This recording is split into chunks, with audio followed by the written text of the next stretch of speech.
শিশুসকলে যদি এই 5টা একদম সহজ নিয়মবিলাক প্ৰত্যেক দিন ফলো কৰে তেতিয়াহ'লে প্ৰত্যেকজন শিশুৰ মানসিক আৰু ব্ৰেইনৰ বিকাশ 10 গুণ বৃদ্ধি হ'ব।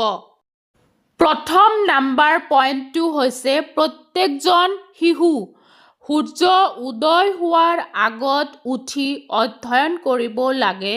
এই সময়ত মন শান্ত থাকে আৰু স্মৃতি শক্তি 10 গুণ বৃদ্ধি পায়। ছেকেণ্ড নাম্বাৰ পইণ্টটো হৈছে গুৰু আৰু অভিভাৱকক যদি সন্মান কৰে তেতিয়াহ'লে যিকোনো ধৰণৰ জ্ঞান সহজতে লাভ কৰিব পাৰে। থাৰ্ড নাম্বাৰ পইণ্টটো হৈছে দৈনিক নিয়ম অনুসাৰে মোবাইল, টিভি আৰু যিকোনো ধৰণৰ ইলেক্ট্ৰিকেল সামগ্ৰী আঁতৰত ৰাখি আপোনাৰ শিশুটোক আপুনি পঢ়াব। 4 নাম্বাৰ পইণ্টটো হৈছে শুদ্ধ আহাৰ গ্ৰহণ কৰিব লাগে। শুদ্ধ আহাৰ গ্ৰহণ কৰিলে মগজু শক্তিশালী কৰি তোলে। শুদ্ধ আহাৰ যেনেকৈ ফল-মূল, শাক-পাচলি আৰু আদি যিবিলাক বস্তু সহজতে ডাইজেশ্যন হয় সেইবিলাক বস্তু খালে অধ্যয়নত বহুত হেল্প কৰে। 5 নাম্বাৰ পইণ্টটো হৈছে নিয়মিত অভ্যাস আৰু শৃংখলা বজাই ৰাখিব লাগে। নিয়মিত পঢ়া, সময়মতে উঠা, শোৱা আৰু দৈনিক কাৰ্যবোৰ কৰিব লাগে আৰু নিয়মিত ব্যায়াম আৰু মেডিটেশ্যন কৰিব লাগে। এই ব্যায়াম আৰু মেডিটেশ্যন কৰিলে মাইণ্ডৰ ভিতৰত আপোনাৰ শিশুৰ ব্ৰেইনৰ ভিতৰত যিমান ষ্ট্ৰেছ থাকে সেইখিনি বাহিৰলৈকে ওলাই যায় আৰু পঢ়াত মনোযোগটো বেছি বৃদ্ধি হয়। 10 গুণলৈকে আপোনাৰ শিশু মনত ৰখাৰ কেপাচিটিটো আহি যায়। প্ৰত্যেকজন শিশু হ'ল আনইনষ্টল ছফ্টৱেৰ হোৱা এখন মোবাইলৰ নিচিনা।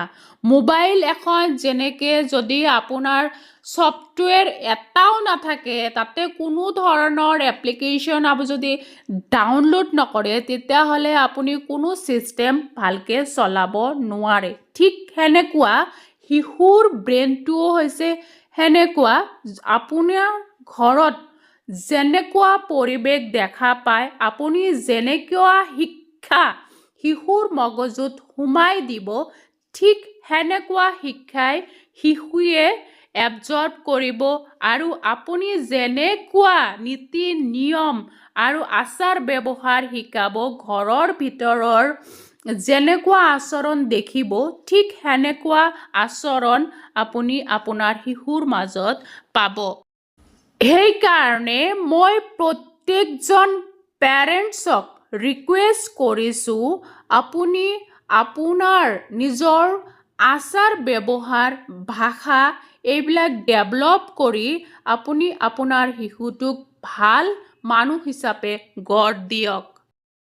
আপুনি আপোনাৰ শিশুক যেতিয়া পঢ়াবলৈ বহাব, ফাদাৰেই হওক বা মাদাৰেই হওক, নিজেও এখন কিতাপ লৈ পেলাই শিশুৰ ওচৰত পঢ়াৰ কাৰণে চেষ্টা কৰিব। এনেকৈ কেইদিন কৰিলে আপুনি চাবচোন আপোনাৰ শিশুজন অট'মেটিকলি পঢ়াৰ প্ৰতি ইণ্টাৰেষ্ট জাগি যাব।